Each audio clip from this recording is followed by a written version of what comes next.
Well, how much is too much for an office chair, especially when civil servants are spending your money? Well, $700 a chair wasn't too steep for the Bexar County Sheriff's Office. Tonight, Eyewitness News reporter Wright explains how the agency justifies the expensive seats.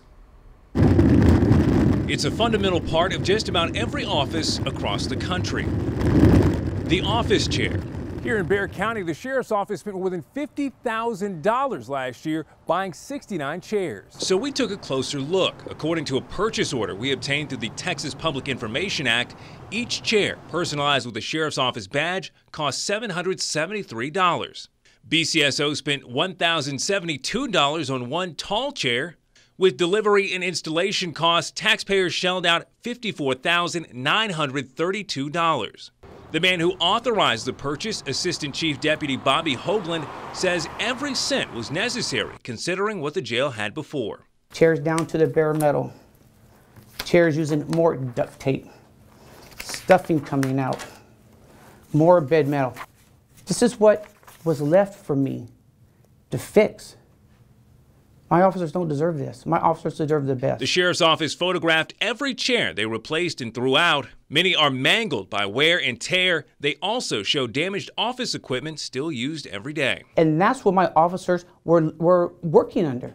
That's horrible. My officers are the most important thing in the Sheriff's Office. The men and women work hard here. I have to worry about their health, their safety, and their well-being.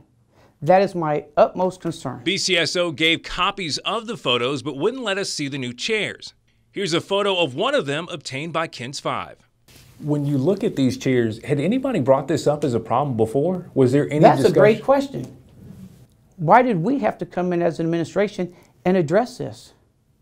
I'm not putting up with that. Hoagland blames the previous administration, which has been gone for nearly 2 years, for the poor furniture.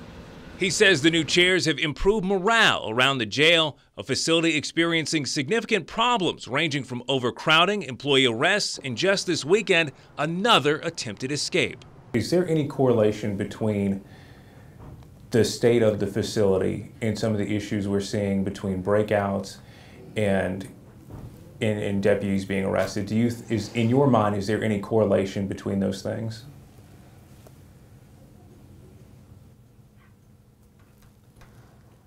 I think, like you said, Chief, there's a lot of work to be done. Yeah, we we can reserve that for another appointment time and speak more on that. Sheriff Salazar referred all questions to Chief Hoagland. We also reached out to County Judge Nelson Wolf. At last check, his office was still reviewing the purchase. Wright, KENS 5 Eyewitness News.